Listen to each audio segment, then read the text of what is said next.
Assalamualaikum Sobat Football United. Manchester United di musim panas kemarin sempat ada rencana ya kan mendatangkan gelandang tengah, karena dalam situasi atau katakanlah formasi ya, gue sebenarnya kurang begitu suka kalau hanya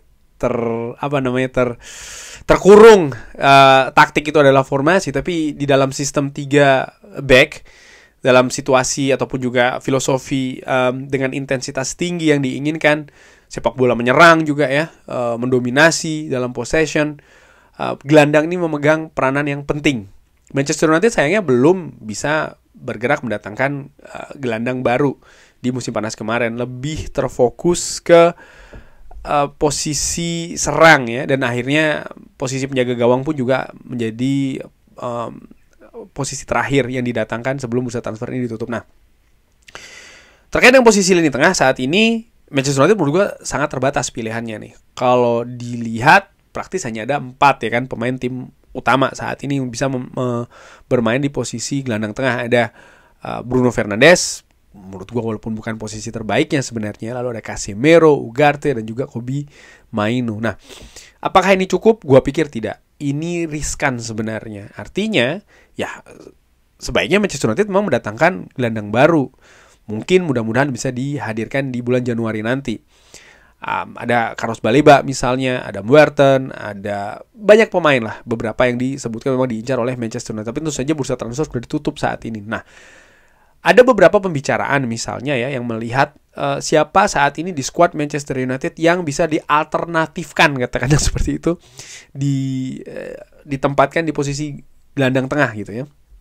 Salah satu nama yang banyak dibahas, yang disebutkan itu adalah Lisandro Martinez, pemain asal Argentina yang menjadi juara dunia bersama dengan bersama dengan Argentina ya, dan ini menjadi salah satu komponen penting menurut gue di Manchester United. Sayangnya cedera cukup panjang ya kan, karena memang ada gangguan di kakinya, bahkan di lututnya ya kan di musim lalu, sehingga ya dia harus menjalani treatment yang cukup panjang. Belum kembali musim ini ketika gue bikin video ini, tapi kabarnya memang semakin dekat pemain dari Argentina ini akan bermain lagi. Ada yang memproyeksikan sekitar bulan Oktober ataupun bulan November. Nah, balik lagi ke posisi gelandang, ada banyak pendapat yang mengatakan ya kenapa tidak mencoba Lisandro Martinez gitu ya. Nah, di sini gue ingin berbicara terkait dengan hal tersebut. Lisandro Martinez didatangkan dari Ajax. Di Manchester United, setelah dia didatangkan di Old Trafford, gue tidak ingat dia pernah bermain di posisi gelandang serang. Seingat gue nyaris tidak pernah. Hanya ada 2 posisi gitu ya yang dia pernah bermain di Old Trafford sampai dengan saat ini di Manchester United, yaitu adalah center back sebelah kiri atau sebagai back kiri. Bahkan di sistemnya Ruben Amorim pun gue nggak ingat pernah tidak dia dimainkan sebagai wingback sebelah kiri. Mungkin pernah, tapi masih seputaran situ. Belum pernah didorong misalnya sebagai posisi gelandang tengah. Kalau gue salah, tolong gue koreksi. Nah, tapi ini berbalik gitu ya. Karena dia pernah bermain di posisi gelandang tengah ketika dia memperkuat Ajax Amsterdam. Gue berusaha untuk mencari ya, apakah pernah Lisandro Martinez ini bermain di posisi gelandang tengah. Ternyata iya, dia pernah bermain di sana dengan sistem yang berbeda tentu saja ya, memakai formasi 4 back. Ini contohnya ketika Ajax kalah menghadapi AZ Alkmaar. Di situ dia bermain sebagai gelandang sebelah kiri, Lisandro Martinez, bersama dengan Donny van de Beek yang pada saat itu masih bersama Ajax Amsterdam, dan juga Daley Blind. Ini adalah heat maps dari Lisandro Martinez pada saat itu. Bisa dilihat dia memang berada di gelandang tengah sebelah kiri dengan heat maps lebih ke tengah dan agak sedikit ke belakang ya. Passing akurasinya oke, 94%, crossingnya 100%, long ball-nya juga cukup bagus. Lisandro Martinez ada 2 shot on target juga ya. Duels juga cukup sering dilakukan, total ada 14 dan 8 berhasil dimenangkan. Contoh lagi nih, ketika Ajax kalah menghadapi Willem II Tilburg, Lisandro Martinez tampil di posisi gelandang bertahan nih, berduet dengan Donny van de Beek pada saat itu. Dia lebih banyak sebagai breaker dengan sekali-sekali maju ke depan ya. Dari heat maps 81% passing akurasinya, 1 shot on target, 1 off target, sangat rajin melakukan duel, ada 15 duel di mana 5 berhasil dimenangkan oleh Lisandro Martinez. Ketika Ajax menang 2-5 menghadapi FC Twente Enschede, Lisandro Martinez tampil juga nih di posisi tengah gelandang sebelah kiri pada saat itu. Dengan area heat maps lebih banyak di daerah gelandang bertahan ya, utamanya sebelah kiri, ada 1 umpan kunci yang dilakukan, passing akurasi 85%, 10 duels yang dilakukan tapi tidak ada yang berhasil dimenangkan. Ketika Ajax menang 4-1 menghadapi ini Heracles Almelo, dia dimainkan juga di gelandang sebelah kiri pada saat itu, dengan raihan 1 key passes dan juga heat maps-nya ya, yang di daerah gelandang bertahan dan juga agak sedikit ke depan. Ada 1 shot on target, ada 4 duel yang dilakukan.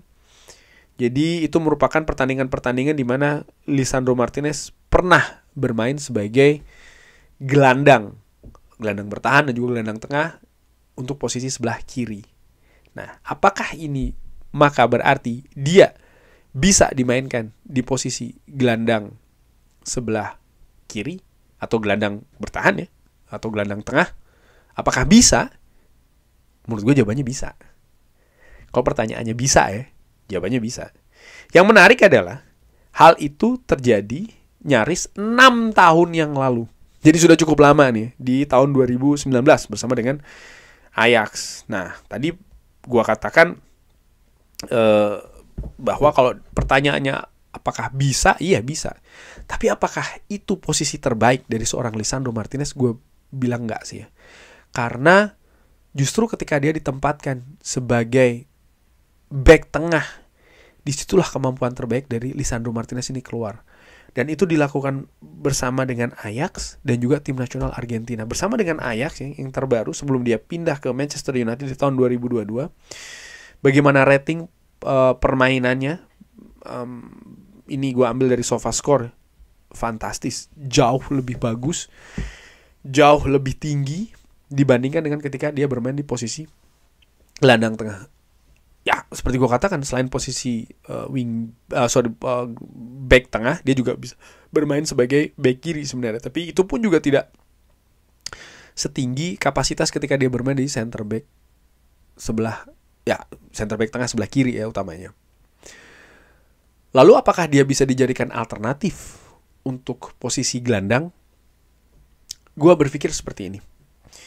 Dalam situasi Manchester United yang masih membangun sistem bermainnya di bawah Ruben Amorim, alangkah baiknya jika, sekali lagi secara ringan amatiran ini ya, alangkah baiknya jika Ruben Amorim ini menempatkan pemain di posisi-posisi di mana dia bisa bermain dengan kapasitas tertingginya. Jadi tidak terlalu random. Termasuk juga Lisandro Martinez. Apakah dia bisa bermain di posisi tengah? Iya bisa, tapi tidak kapasitas tertinggi dia bermain di sana gitu loh. Sehingga bahkan gue katakan jangan dipaksakan dimain di sana. Lalu bagaimana dong situasi lini tengah yang seperti ini? Manfaatkan pemain yang ada. Kalau perlu ambil pemain dari akademi sambil menantikan bursa transfer dibuka. Karena ini manajemen juga harus bergerak menurut gue. Tidak bisa misalnya lalu memodifikasi pemain ya untuk menempatkan posisi-posisi tertentu di mana sebenarnya dia bukan di situ kekuatannya gitu. Ini akan semakin mengacaukan sistem yang sedang dibangun. Sebagai contoh salah satunya menurut gue adalah Bruno Fernandes. Di mana ya Bruno posisi terbaiknya bukan di posisi nomor 8, nomor 10. Main kalah dia di kapasitas di situ.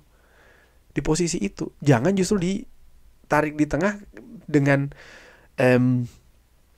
alasan ya Manchester United tidak memiliki pemain tengah yang memadai gitu. Cari. Manajemen harus bergerak, menurut gue seperti itu. Tapi balik lagi ya ke situasi Lisandro Martinez, menurut gue dia bisa. Tapi apakah dia akan bermain dengan kapasitas terbaiknya di situ? I don't think so. Tapi bagaimana menurut Sobat Football United? Seperti biasa silahkan drop di kolom komen. Terima kasih sudah menyaksikan. Jangan lupa like, sholat, dan juga subscribe.